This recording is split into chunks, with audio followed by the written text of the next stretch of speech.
เอากินแล้วครับ มาเด้อกินข้าวเด้อ ครับ มาลงกินข้าวกันมา ไปแล้วป่ะ จับจะคำจังใดมาโอ้ทาง อยู่กันน่าจะกินไปที่นี่เลยครับก็เป็นพิธีจะสิเสะแล้วมัน เอาเพื่องหรือว่าหญ้าพี่น้องเอ้ยเนาะมุงเป็นหลังคาหญ้าแต่ว่าความเอ็นนี่มาเบิ่งนี่พี่น้องเอ้ยเนาะอ๋อโธ่จนบ่ฮู้เนี่ยสิเอ็นแล้วพากันนึ่งข้าวติกินข้าวแรงแล้วบ่หาแต่นึ่งติ โดย ได้หยังกินมื้อนี้ ในกระปู อืมได้กับปูกินมื้อนี้เฮ็ดได้กินน่ะ คนกิน ปนกิน สบายดีปะลุง สบายดี โดยเอาไม้เน็บใส่คอเนี่ยคอเจ้าก็ได้อืมอันนี้โอ้นี่ผ้าห่มเจ้า โดย โอ้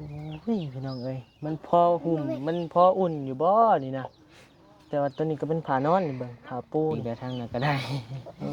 อดเอาเด้ออีนางเด้อ โดย สู้ๆคนเก่งเฮ็ดจังใดเนาะเฮาเลือกเกิดบ่ได้อีนางเอ้ยเฮาเกิดมาเป็นคนเฮาต้องสู้ถูกสำใดก็ต้องสู้เฮาเกิดมาเป็นคนแหละเด้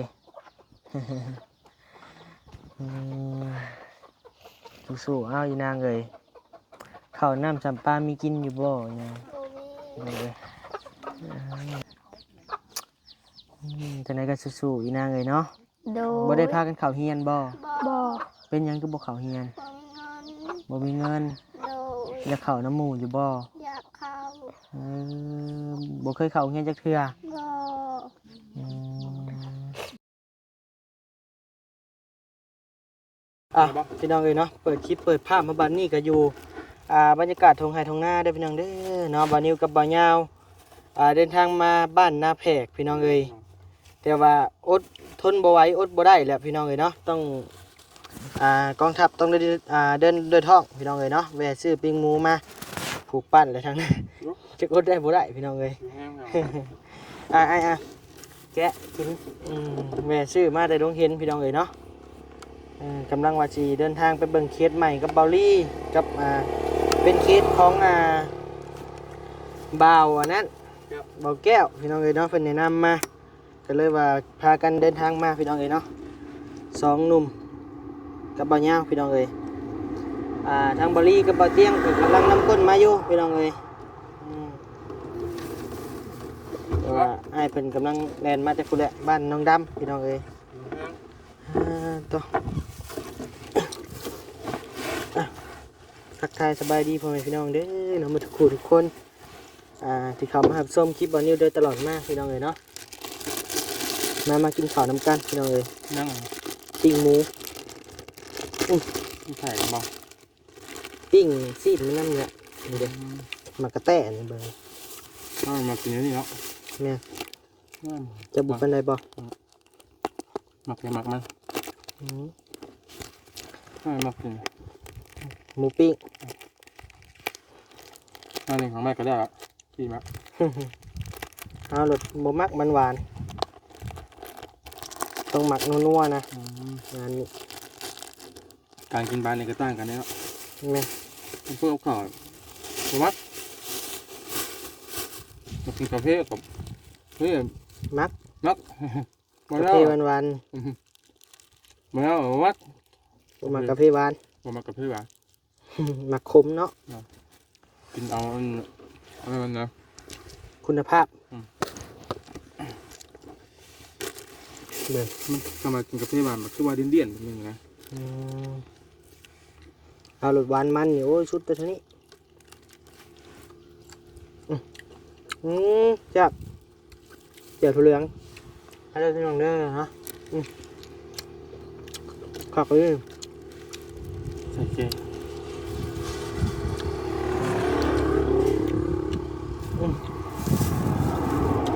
ครับ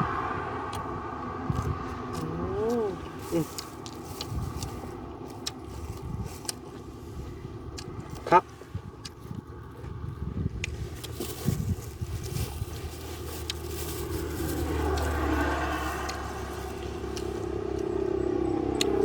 ครับ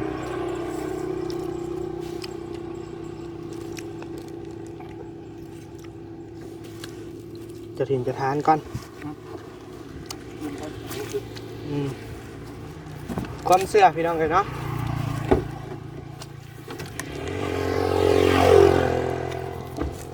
เพิ่นว่ามากินข้าวต่างสถานที่ต้องให้เพิ่นกินน้ำมาสัตว์ นาทีนี้มันหิวเลย ลืมบ่ กินยัง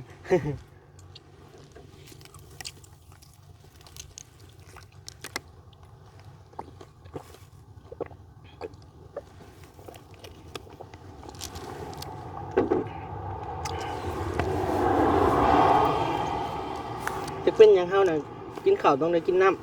ำบ่กินน้ำแล้วมันคาคอนะมันคาอยู่ในเอิกนี่ กินได้ มันเป็นกระเพาะ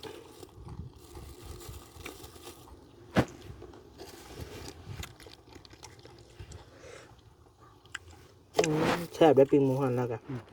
สู่สวรรค์มื้อน่ะได้เลยนะ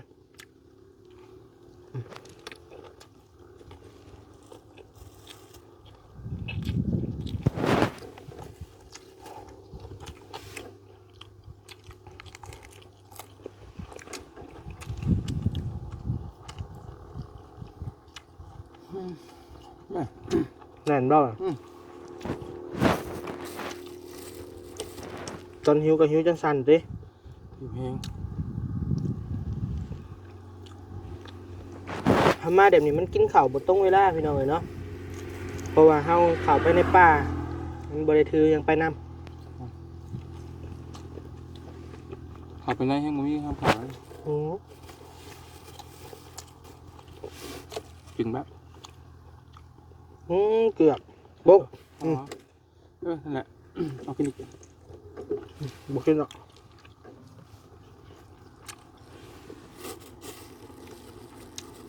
บ่ดีนะ บรีมาแล้ว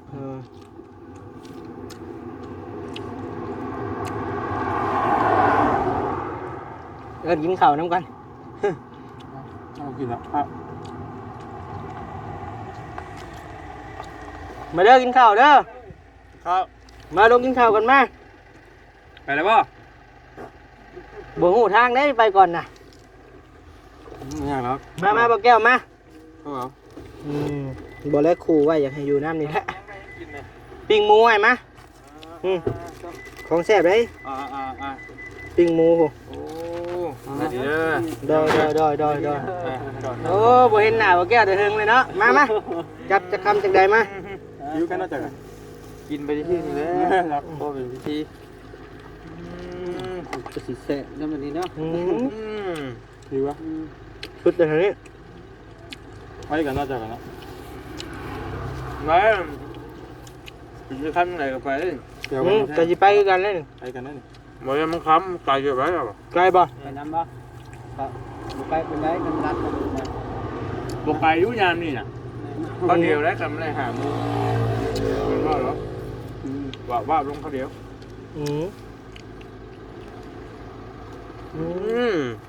แซ่บเนาะกินแบบนี้กะ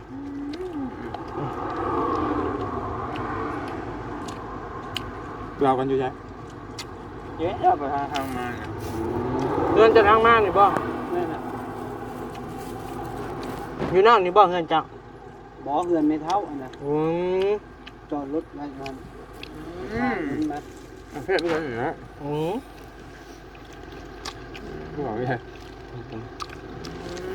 กินมันอิ่มกันจังไป อยู่นอกก็ซองนี่บ่ ลงเห็น ดูนี่บ่ น่ะ นั่นนะหิวเนี่ย กินซื่อๆนี่แหละว่าซั่น พอยแล้วคุณน้องครับเอาแล้ว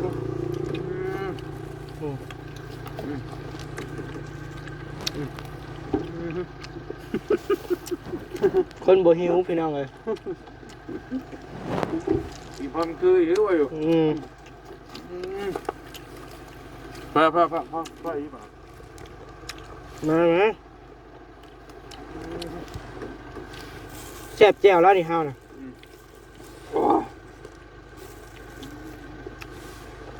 โอ้ยเดี๋ยว เฮียไปน้ แซ่บแห้ง จับไม่เปลี่ยนไป เจอลูกพี่คือว่าตามมาแหละ น้องวะ เฮ้ย น้องคนไทยเลยโอเค เราก็มาบ่ เคยเห็น เจอเคยพ่อเลยปะกระบะเตียงมื้อนี้แหละ วันนี้แล้ว ท่านกันอยู่บ้างไปเถอะไปท่านพี่ได้เด้อ โดยไปคือกันแหละไปเด้อพี่น้องเด้อ จะ บ้า มาน ค่ำพี่น้องไปเบิ่งเคสใหม่ทั้งบาแก้วเพิ่นแนะนำว่าไปเบิ่งเคสใหม่ภาษา อ่ะ เรียกว่าจะค่ำนะ โดย ว่านี่เนาะ คือกันแล้วยันบ่ทันคือกัน ที่นั่งหึงอยู่ โดยไปพ่อกันอยู่พุ่นแหละพี่น้องเอ้ยเนาะโดย มีแฮงเด้อ พี่น้องเอ้ยเนาะว้าโตพี่น้องเอ้ยเปิดคลิปเปิดภาพมาบัดนี้หลังจากกินข้าวกินน้ำแล้วพี่น้องเอ้ยเนาะเดินทางกลับมาฮอดในเฮือนในซ่านของน้อง2คนเนาะพี่น้องเนาะกับแม่ตู้คนหนึงว่าซั่นเนาะอันนี้ก็เป็นเฮือนบ่เรียกว่าเป็นไห้เป็นหน้าเพิ่นนะพี่น้องเนาะเดี๋ยวจังหน่อยทางบ่าวนิวสิพาพ่อแม่พี่น้องเข้าไปถามถามเบิ่งนะพี่น้องเนาะเพราะว่าตอนนี้ก็บ่าวลียังโอ้รวมกับน้องๆเพิ่นอยู่เนาะทางบ่าวนิวก็สิมาแนะนำโตถะนะพี่น้องเนาะเดี๋ยวพาเบิ่งรอบนอกก่อนจักเล็กจักน้อยพี่น้องเอ้ยตามเห็นสภาพนี่ก็เฮือนแล้วก็เอ็นหมดเลยได้พี่น้องเอ้ยเนาะต่อจากเฮือนบ่หรือว่าเที่ยงไห้เที่ยงหน้าพี่น้องเอ้ยเดี๋ยวเขาไปถามถามเบิ่งนำกันนะพี่น้องเนาะอันนี้ก็เป็นทางบ่อแก้วพาเดินทางเข้ามานะพี่น้องเนาะทางบ่อแก้วกับบ่าวลี่พี่น้องเอ้ยต่อพี่น้องเอ้ยจนว่าค่ำไว้เฮือนก็ได้ให้เบิ่งบัดนี้พาเขาไปเบิ่ง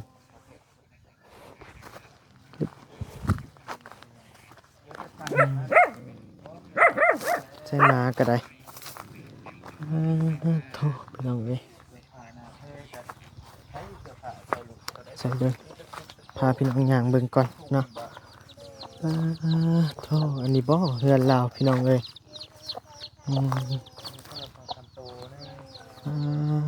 ตอนมันจนสิล้มจนได้เอาไม้นี่พี่น้องเอ้ยเอาไม้ค้ำเอาต่อพี่น้องเอ้ยบ่จักคำชีวาเลยบานิวกระไดเนาะพี่น้องเนาะเจ้าบ่ไปนี่พอเจ้าก็ไปด้วยกัน น้องเอ้ย โอ้ก้นได้แล้วบ่เจ้าได้แล้วอยู่ใช้อยู่ลูกคนมันอยู่ใช้ เอาเพื่องหรือว่าหญ้าพี่น้องเอ้ยเนาะมุงเป็นหลังคาหญ้าแต่ว่าความเอ็นนี่มาเบิ่งนี่พี่น้องเอ้ยเนาะป๊อดโธ่จนบ่ฮู้เนี่ยสิเอ็นแล้วพี่น้องเอ้ย ได้แล้วครับสอบ ป๊อดโธ่ เขาโลเท่าไรโล บ่ฮู้จักเนี่ยสิเอ็นแล้วพี่น้องเอ้ยเนาะเดี๋ยวนี้เนาะบ่นิ้วบ่ลีขึ้นบ่ยาวขึ้นนี่สิบ่ลืมบ่บ่มันบัดคำว่าเอ็นแหละพี่น้องเอ้ยเนาะเอ็นโพดเอ็นโพ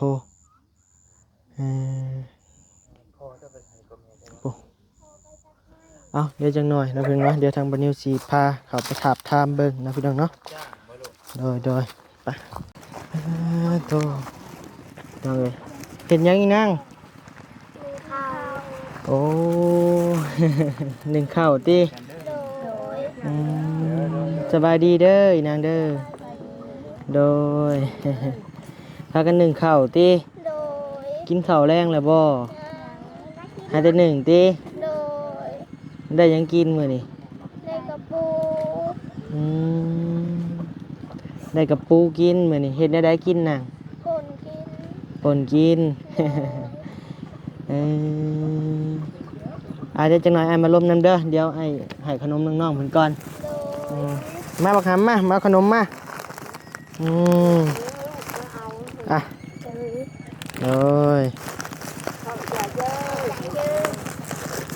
เอาบักหล่ะอ่ะ เขาจะเจอ โอ้หูจะคว่ำนะโตกันเนาะใช่ทางนี้เด้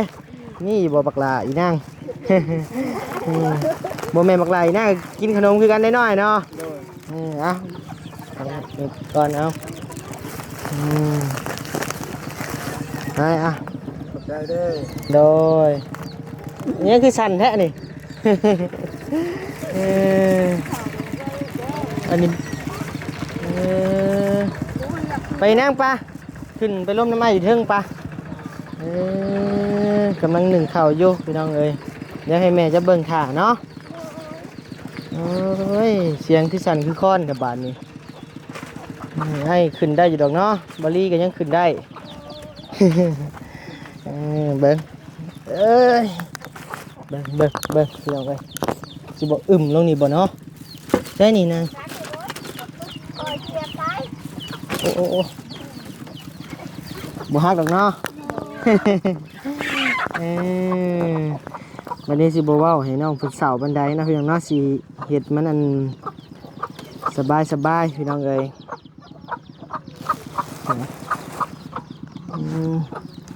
หามุมนั่งก่อนโอ้โหตายเกือบง่ายเงอะพี่น้องเอ้ยโอ้ยเนาะเบิ่งหาบนนั่งใหม่ก่อนโอ้ยใจหายใจคว่ำ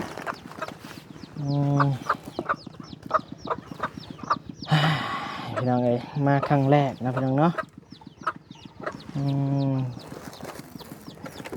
เนี่ยเอาจะสบายดีปะลุงอ่านใส่กล้องเลยนะหลบมือใส่กล้องสบายดีปะลุง สบายดี โดยเอาไม้เน็บใส่คอเนี่ยคอเจ้าก็ได้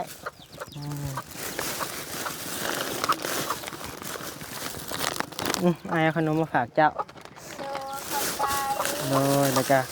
ขนมอมยิ้มยังหลายอย่างอยู่นี่นะนี่ โด เอาเมียนกินเด้อเอาเมียนกินหลายมื้อ โด เอ้ยเนาะคือเสียงอ่อนหวานแท้ เป็นตาแพงแท้นะพี่น้องเนาะผู้นี้ผู้เอื้อยบ่ โดย อันนี้ผู้น้อง โดย ผู้เอื้อยชื่อแนวใด อึง นางอึง โดย ผู้น้องได้ซะ ชื่อตัน น้องตัน โดย น้องตันกับน้องอึงน้องอึงกับน้องตันพี่น้องเอ้ยอันนี้เฮือนซ่านจะบ่อีนาง โดย เจ้านอนบนไดเจ้านอน น น่ะ อนนี่ อันเจ้าเด้จะนอนใส่ นอนอยู่นี่ แม่ได้ซะ นอนลุม โอ้แม่จะนอนอยู่รุมนี้ โดย อืมบัดเฮือนซ่านจะมีอยู่บ่เฮือนซ่าน มีตะหุกห้างมัน มีแต่หุ้มห่างมัน โดย ยังเฮ็ดบ่แล้วบ่ โดย ได้หยังมันนี่แล้ว ได้คือได้ค้างมัน ได้คือได้ค้างได้เซา โดย แล้วก็มีหยังอีกได้นะ มีดังกะซีดัง โอ้ กะ โดยพามันยังพอทันได้ นั้นถ้าไปต้องปรุง หาได้ใส่พาไปต้องกรุง โด เอย อแต่ก็ยังบ่มีคนอยู่ติยังอยู่บ่ได้ก็เลยมาอยู่อาศัยอยู่แต่มีก้อนเนาะ โดย พี่น้องเอ้ยเบิ่งอันนาบ่าวสิไปนั่งอยู่เบื้องพุ่นเด้อ โดย แสงมันอยากสะท้อนหน่อยนึงโอ้ฮักได้นี่เนาะ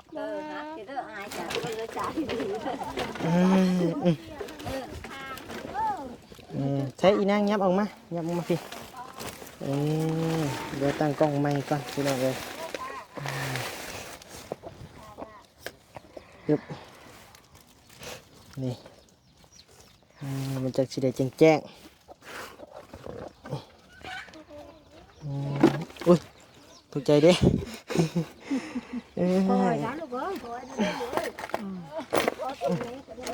ชื่อว่าน้ำหนักกับใบนักปันได้นะพี่น้องเนาะ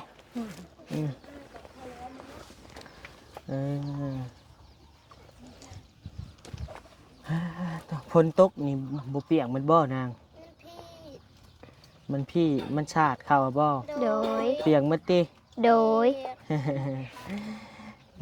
อันนี้ก็ยามหนาวแล้วใช้ผ้าห่มผ้าแพรเจ้านางอันนี้ แล้วก็นี้ โอ้นี่ผ้าห่มเจ้า โดย โอ้ยพี่น้องเอ้ยมันพอห่มมันพออุ่นอยู่บ่นี่นะ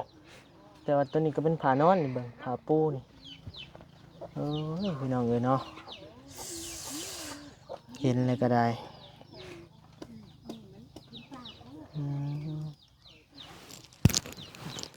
มันจะนอนสองคนบ่อยู่นี่ โดย อื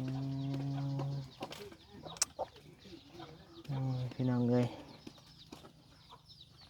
สีล่มเลยเนาะ โด อัน ย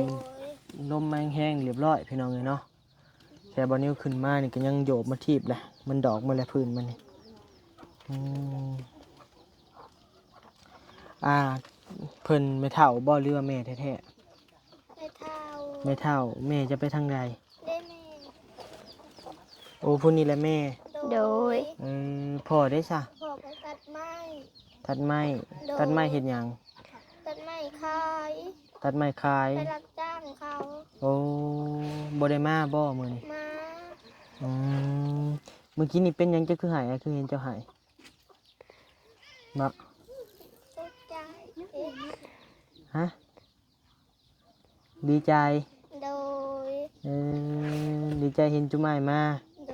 ย มาซื่อๆก็ดีใจแหละ โดย เอาสิหายอีกเดี๋ยวทางนั้นก็ได้ อดเอาเด้ออีนางเด้อ โดย สู้ๆคนเก่งเฮ็ดจังใดเนาะเฮาเลือกเกิดบ่ได้อีนางเอ้ยเฮาเกิดมาเป็นคนเฮาต้องสู้ทุกสำใดก็ต้องสู้เฮาเกิดมาเป็นคนแหละเด้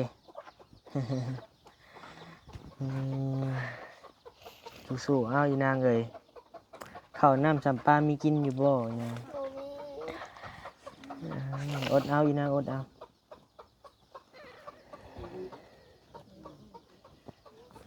อดเอา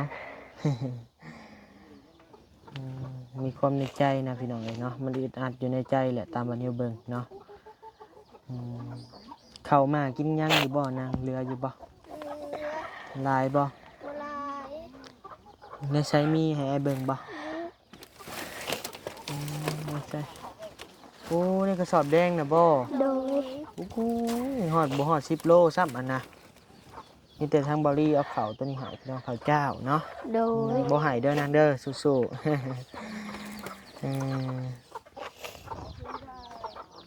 สู้ๆเอาอีนางเอ้ยโดยอ่ะไฟฟ้ากับบ่มีบ่ บอ อืมใช้ไฟโซลาร์เซลล์เนาะ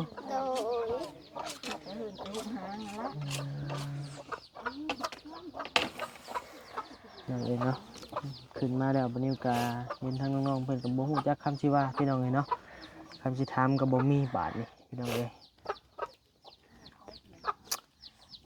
จังไดก็สู้ๆอีนางเอ้ยเนาะ โดย บ่ได้พากันเข้าเฮียนบ่ บอ เป็นหยังคือบ่เข้าเฮียน บอมีเงิน บ่มีเงิน โดย อยากเข้าน้ำหมู่อยู่บ่ อยากเข้า เอบ่เคยเข้าเฮียนจักเทื่อบ อ อื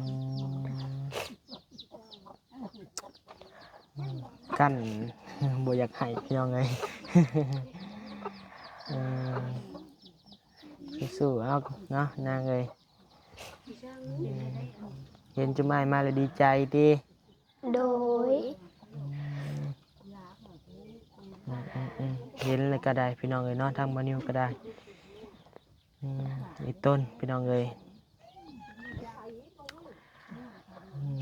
เอานะพี่น้องเนาะอันทางน้องๆมีความพันอยู่บ่อยากได้หยัง โด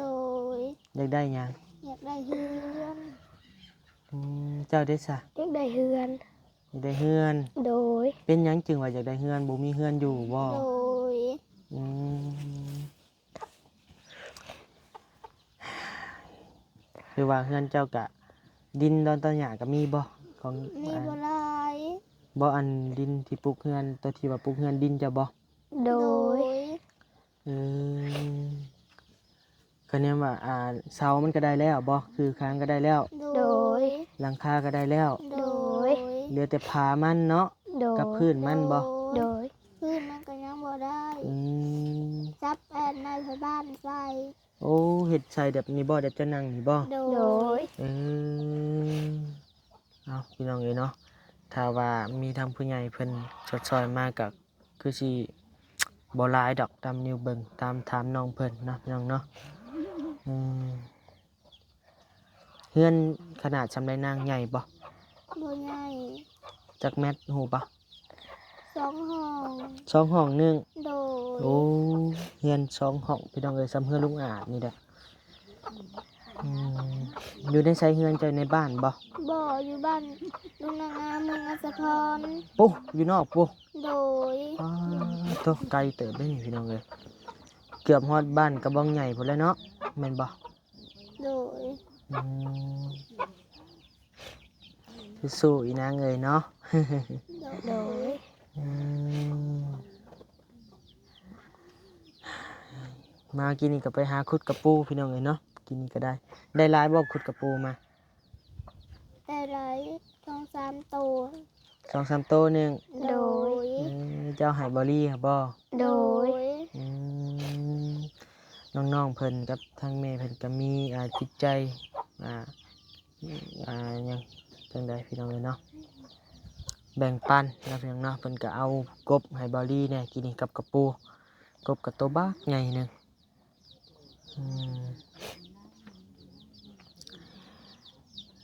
ต่อบ่มีคำสิว่าบ่นี้ก็ได้เนาะ มีแต่สู้ๆแล้วเด้อน้องเด้อ โดย